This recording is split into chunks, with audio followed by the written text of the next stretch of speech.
Hey, friends, thanks for joining us on this special episode of the Equip Roundtable. We have Ted Cunningham on the episode today to do just a short episode with us to talk about marriage. Ted Cunningham is the founding pastor of Woodland Hills Family Church in Branson, Missouri. He and his wife, Amy, have been married for over 20 years, and they have two children, Corinne and Carson. Ted is the author of Fun Loving You, Trophy Child, and Young and in Love, and co-author of 4 different books with Dr. Gary Smalley, including The Language of Sex and From Anger to Intimacy. Ted's most recent release is A Love That Laughs. He's a comedian on the Date Night Comedy Tour and a frequent conference speaker at churches and events across the nation. Ted's a graduate at Liberty University and Dallas Theological Seminary. Jason Ogle, our marriage and parenting pastor, was on here with me as well, and we hope you enjoy this episode. Ted, thanks for joining us, man. Appreciate you coming on here. Hey, thanks for having me. Ted Cunningham, and if you're listening to this, hopefully maybe in 2023, maybe it's 2026, we don't know. But Ted has been so gracious to agree to come to Austin Ridge Bible Church in February 2023 to do an event with us on marriage. And so, Ted, I did in the opening, I read your bio, and bios, it's what you want people to know about you, which, hey, I respect. All right. I went to Liberty as well. So shout out there. It was the online degree. So I wasn't boots on the ground, but were you boots on the ground there? We were boots on the ground, okay. And when I say ground in the 90s, not everything was paved. Yeah, it was dirt roads back then. Yeah, there were still dirt roads. Nice. Well, hey man, tell us a little about yourself, your family. What's beyond the bio? So, it says in the bio, I'm from Branson, Missouri, and a lot of people just run by that, and we don't pause long enough to pay tribute to the Chamber of Commerce and more tourism for our community. But Amy and I have been in Branson, raised our family in Branson. Now we've been at the church. We founded the church 21 years ago, and they call Branson Hillbilly Vegas. So we're alive. We're supposedly the live country music capital of the world. So we've got more live. That sounds made up, Ted. than Nashville. We got more seats than Nashville. Okay. And so, what's interesting how God works. I grew up in Chicago, and I was the only kid in my school that listened to country music. And why did I listen to country music? Because my parents listened to country music. And I can remember riding around in that Plymouth Valari, listening to all those country classics. And then God places me in Branson, Missouri, where all those entertainers came to retire. Uh-huh. And so it's fun to look back over your life and to see how God puts all the pieces together. We call Branson, Missouri home now. We love living here. We love doing ministry here. And this is where I met my mentor, Gary Smalley, who's been with the Lord now for 7 years. Wow. And he's the reason I do pastoring in the local church as well as marriage and family ministry. Yeah, that's good. So let's pick up on that. So we want to know that, marriage somewhere along the way became your thing. I didn't know that about Gary Smalley. That's pretty cool. So that you had him as a mentor. So tell us about how marriage became your thing in terms of your teaching focus, but also you teach some very specific things, it seems like, about marriage. So tell us the story about how that came to be. Yeah. So Gary was an elder, one of the first elders, and he was in the sunset years of his ministry, and he was doing a conference actually in San Antonio, Texas. And he asked me to come and do a session or two just because his health wasn't there 100%. And he said, if you just come and do a session or two, that'd be great. And that led to editing books with him and then writing books with him. And that's where the calling really for marriage ministry started about 20 years ago. And I remember Gary telling me, you need to have 9 to 10 talks. Pray and ask the Lord to give you 9 to 10 talks, and then spend your life encouraging couples with those talks. And so I've kind of followed his plan from about 20 years ago. Wow. And grateful to this day that God's given me, my mission statement's very clear. It's helping couples enjoy life together. And that's all I do. And that's why I'm coming to Austin. Yeah, it's really good. Hey, if you're listening to this, past this event, maybe we'll have you back. We'll see. All right. I rarely get it. you rarely get back. Yeah. But Ted, I read in the opening too, has a couple books. So check those out along the way as well. So Jason Ogle, you got some questions? Yeah, Ted, first, thanks for joining us. And, working with marriages, we only have a few things we can ask you. We're short on time. But would you speak to, first off, the marriages that have kind of just reached a plateau? How can they implement some of these things you're talking about? How can they introduce this idea of just enjoying your marriage? And then we'll talk to the couples that are more in crisis. Yeah. So Ecclesiastes 9:9 says, enjoy life with your wife, whom you love, all the days of this meaningless life that God has given you under the sun, all your meaningless days. For this is your lot in life and your toilsome labor under the sun. And I love that word toilsome because it means grueling. Mm.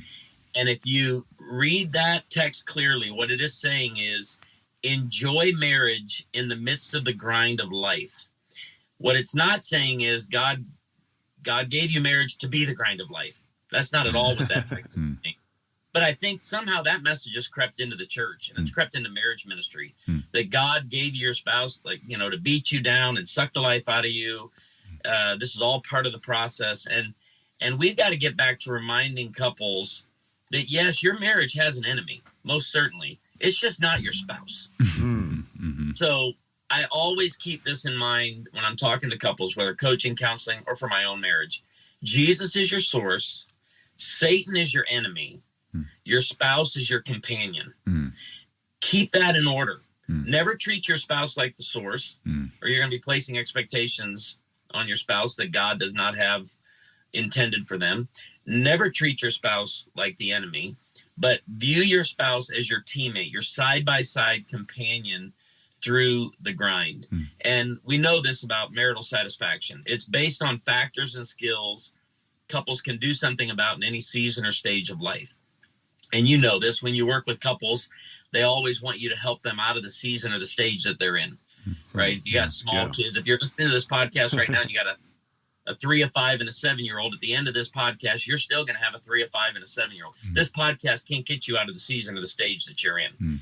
But what we can do are talk about the factors and skills that will work, whether you have children at home or you're empty nesters, whether your marriage has plateaued or even in crisis. What are the factors and skills that lead to high levels of marital satisfaction? And that's why I do visit churches, and I have relationships with a lot of churches that I go back to year after year. And all we do is keep exploring these factors and skills. And when we know this about the factors and skills, what was natural early on, you need to be intentional with later on. And so for the engaged or dating couple listening, or the newlywed couple, the factors and skills that lead to high levels of marital satisfaction are like breathing for you. You don't get up each day and work on them. No one has to tell a newlywed couple, you guys should spend more time together. No one has to tell a newlywed couple, you should touch more. Are you touching enough? But after you've been married 10, 20, 30 years, what was natural early on, you have to be intentional with. And this is what I love about these factors and skills. If you're intentional with them, they can feel natural again. And this is why I don't like when people say marriage is hard work. Marriage is, grueling, and you just got to stick with it. We need to start using the word intentional when it comes to marriage. Be intentional with your marriage, and you can experience high levels of marital satisfaction. Ted, it's interesting when you're talking about that, because I think it's all some of the things you've referenced as encouragements to the church, I think have been well-intentioned, because, because it can seem, you use the word grueling, it can seem, there are seasons that are tough. Right. But this is funny. Hang on. I don't know if we're going to keep this in the edit or not. I'm currently getting a call, even though I said do not disturb. So that's awkward, but hopefully. If it's your wife, you better answer it. Well, hey, there you go. But I think it's been well-intentioned. But yeah, you're right. I really love how you're bringing in just the redemptive thinking, not to sound too like self-help guru stuff, but like a little bit more positive. And I guess the word is redemptive in your thinking about your marriage Is that kind of the right track? Yeah, well, and I think it's important. I encourage pastors with this all the time. When you're preparing a marriage series, I know you're going to have couples in crisis, hurting couples, and our heart in ministry is to minister to those couples. But also remember, singles are listening, and they're picking up not just on the message, but your tone. Mm-hmm. So if your series has titles like Man versus Woman, Marriage is War, you're having singles going, yeah, I don't think so. This I'm just going to stay single for a while longer. So we've got to get back to God gave us marriage, and when he said it's not good for man to be alone, and he made a helper, and I love it, and there's so many different people you can attribute this line of thinking to, but God could have taken a bone from Adam's head, implying that women would rule over men. Mm-hmm. He could have taken a bone from Adam's foot, implying that men would rule over women. I love that the bone was taken from Adam's side. It implies equality, mutual respect, but it's this beautiful, because remember, it's in the garden, so it's this beautiful side-by-side imagery. We're walking side by side through the grind of life together. So if in marriage we're teammates, we're now walking through these difficult seasons together rather than treating one another like the difficult season. Yeah, that's really good, Ted. Thanks. That's good. Well, let's say you have 2 minutes, 3 minutes with a couple who's struggling. There's heavy emotions. There's past hurt. What would you say to them? Well, that's typically what you get after a Sunday morning message, right? Or a retreat or conference session. I do one called From Anger to Intimacy. And I work with a lot of couples where one or both spouses has a lot of unresolved anger. And I usually start there because something Gary taught me years ago, unresolved anger is like drinking poison, expecting the other person to get sick. And you may be drinking that poison from a parent or a past relationship, past marriage. And the second thing about unresolved anger is you never bury it dead. You always bury it alive. It will resurface in another relationship. And so you have to address that first and foremost. You have to do something with it because God only gave you one heart. And you can't have your heart open and worshiping God and then completely closed down toward another person. Because remember, this is different than boundaries. You can create boundaries with an individual when trust has been broken, but to completely close your heart off toward a person, your heart's not designed that way. To go to church on Sunday morning, open your heart to God, receive, and then go home and have a closed heart toward another person. And that's what I'm working on with couples is because as soon as you close your heart, right, it usually starts with the blame game. You blame, then you close your heart, and then you isolate from other people. So this is what I always encourage a couple in crisis. Something we say, again, coming back to where we started with Branson, Missouri. This is our word picture for our town, and it works. Every marriage is a duet in need of great backup singers. And it's why your church is, doing marriage events. It's why you do marriage ministry. It's because your church desires to be a great backup singer to the duets of your community. And so I always tell couples, you don't want to, you got to find out who those voices are, those backup singers in your life that you need to turn down or maybe mute altogether. And then get into biblical community where people who've experienced maybe the season or stage that you're in right now can help and walk through that. You don't necessarily need counseling, although I recommend it. You don't necessarily need coaching, but I can guarantee one thing I know every person listening needs, and that is biblical community. So good. And make your backup singers there. If your heart's closed toward your spouse right now, don't stiff arm biblical community. Don't fall for the lie that Satan wants you to believe that no one gets what you're going through. Trust me, there are plenty of people at your church that get what you're going through. They've experienced the season and stage. They've experienced the blame. They've experienced the closed heart.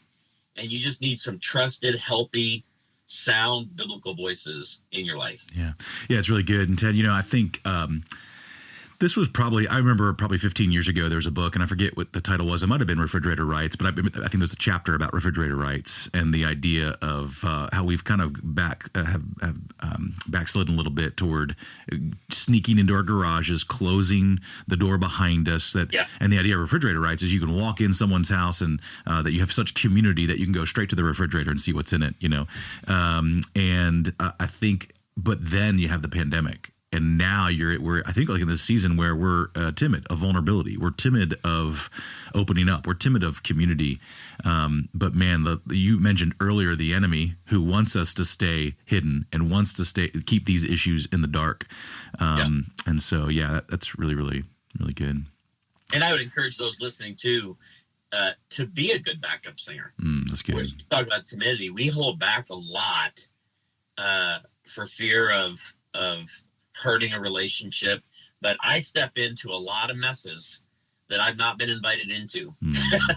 And obviously not 100% received, but there's a lot of people right now in your circle of influence that they're longing for a healthy, loving, caring perspective and voice to step in and encourage them in this season. Yeah, that's really good, Ted. Well, great, man. This has been great. We just kind of barely scratched the surface here, but you gave some really great tangible tools. Really appreciate it. On in the vein of community at Austin Ridge Bible Church, if you live in the Austin area and are listening to this, we would encourage you to come out to our church. We have life groups all over the city for you to get plugged into. We have Jason. You want to talk a little about any marriage groups or marriage classes that we offer here at the church? Yeah, a lot of that happens through our equip ministry. On Sundays and Wednesdays, we have various different classes you can be a part of. We also have a couples mentoring available where you can just have another couple walk alongside you. If you don't have to have a whole group. You can just have that maybe a little bit more mature couple to just share God's word with you, encourage you through those difficult seasons. Yeah, that's awesome. Ted, we're looking forward to seeing you, man, in a few weeks, and thanks for coming on here. Appreciate it. Hey, thanks for having me. Looking forward to seeing you soon.